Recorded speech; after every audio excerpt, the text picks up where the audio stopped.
a slow start tonight.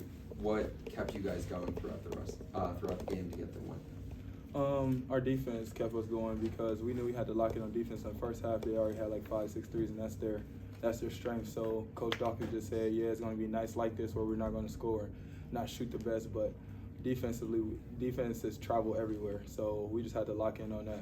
How big was it then for you guys to get to the free throw line as much as you did to close the gap?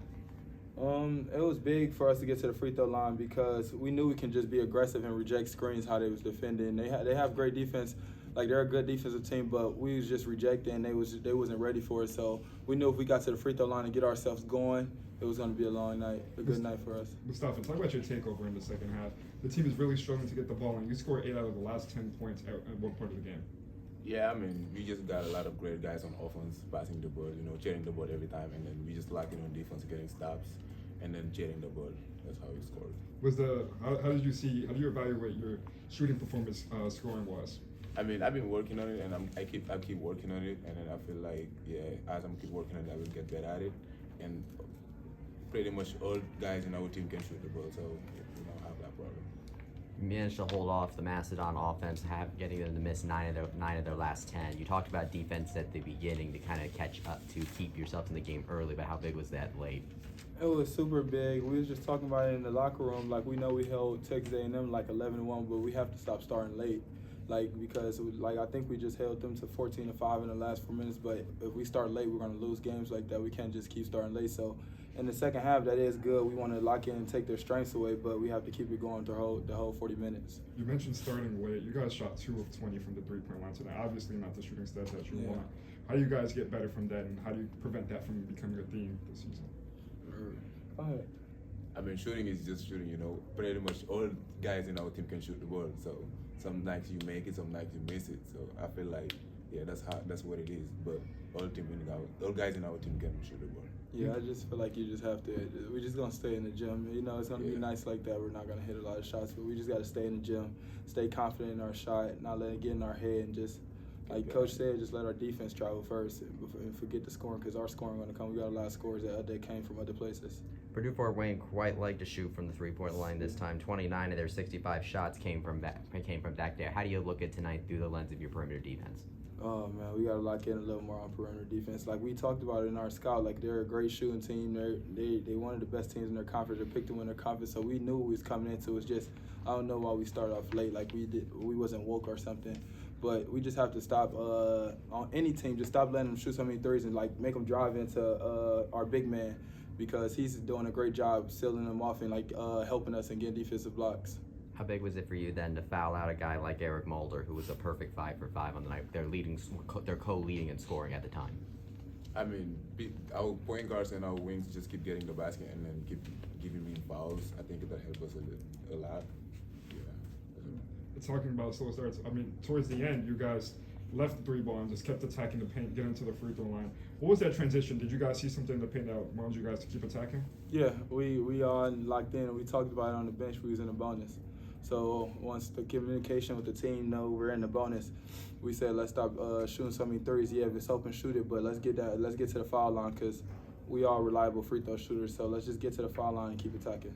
Keyshawn, as a veteran, how would you view Moose's performance through 2 games and his takeover tonight? Man, he has a lot of potential. Like, he can be a very good, very, very good NBA player. I think he can get to the NBA very, very soon. So I just think he has to keep working. We told him in the summer, don't get comfortable. You have a high ceiling. So just stay at it, because defensively, if you just keep working hard, you're going to get blocks, you're going to play defense, and you're lanky.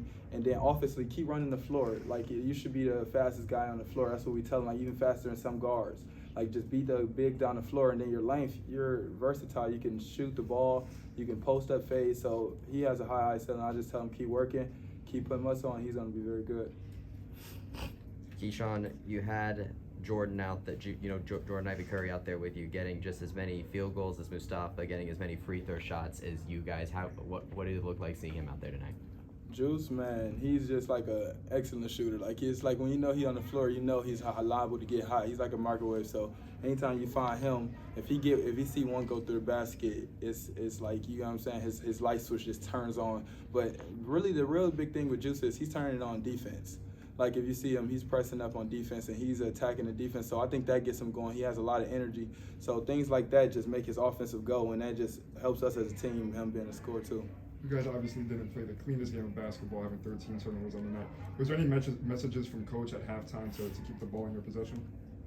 Yeah, at halftime he was just saying like, we have to just stop rushing, just slow down, let the ball come to us before we just like try to go and things like that. So we just have to slow down, and we know they're in the gaps. We literally scouted them, and we talked about they're going to rake at the ball. So we just have to slow down, share the ball, and not try to force some things. But it's a lot of adjustments where we can get better at. So coach is just getting us on us at halftime, just saying, as long as we just keep playing defense and not turn over the ball, we're going to be in a good position. What was the difference between the Knights team that we saw at the beginning of the week against A&M versus the one we saw tonight?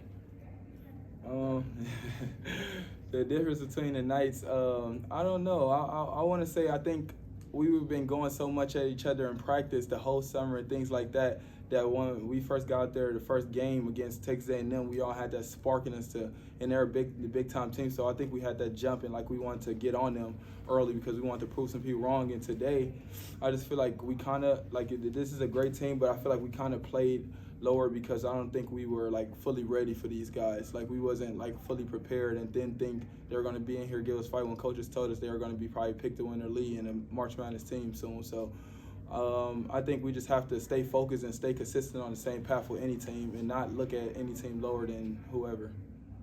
This was Coach Dawkins' 150th win as the UCF head coach. What has he meant to you guys since you got here? I mean, he's a really good coach, you know, been helping a lot of guys in here. Like, example with me, I'm a freshman, he's been helping me a lot, giving me a lot of good advice, and I feel like he's like one of the best coaches who ever coached me. I feel like Coach Dawkins is just a loyal guy. Like he's a loyal guy, he's a leader, he's a mentor. So with us, like everything we see him do, he's not just talking because he's done it in college. So that makes us want to listen very, very well. You know what I'm saying? So I feel like that's well deserved for him, and he's a great guy, and he's there for us off the court, on the court. He gets on us, like he's not just all like, sweet and things. He gets on us and tell us about our game and let us help us out about different things. And so I think he's very well deserved for this. Both of you are newcomers to this team. How would you say through 2 games you guys have been able to kind of coalesce together as a team? And is it a bit different between going at each other at practice versus in a game scenario? It's very different going at it in a game scenario because you got referees, things like that. You know, in practice, coaches don't call fouls. You got to play through and keep playing hard. So it's very different in game, and we just have to keep running because an in-game win is different than practice. So, but Coach Dawkins tells us like our practice should be harder than games. So he makes sure if we not on it, we get on the line. Like so, he just stay on us about that. And coming together, I know it's a lot of new players. We just all have to learn each other. It's just the first 2 games. We just all have to learn each other because, like I said, guys where they was at other schools, they were all scorers, and some people was this and that. And so we just all have to come together and just stay confident in ourselves, but put our differences aside to win. Moose, what about you? Moose, what about you from the same question, but from a true freshman perspective, who's someone who's new to collegiate basketball in general? I mean, yeah, we got a lot of different guys, you know. Like, wherever they came from, they were like scorers, some of them were defenders, so we just gotta lock in and just know each other better and just keep working hard together. Keyshawn, as mentioned before, you had a double-double on the night, 14 points, 12 rebounds, but you're battling in the paint. What is your mindset when attacking and you're down low? My mindset is just really like just go at anybody. Today I didn't have the start I wanted to in the first half. I felt like I was just, I don't know, I think I was out of it. And like, so when I was mentioning teams looking down on different teams, I'm including myself, I just feel like I was out of it in the first half. Of my teammates kept me going, and the coaches on the sideline just told me don't even worry about the offensive side and things like that, just keep worrying about defense and getting rebounds. So that made me just want to get more hungrier, and then when I did score and see it go in the basket, my eyes lit up. So I just feel like when I get down low and an attack, I just look for either drawing a foul or making an N1, so I'm going at people's chests, so things like that. What did you both learn about this team tonight that you'll take with you as you face FAU?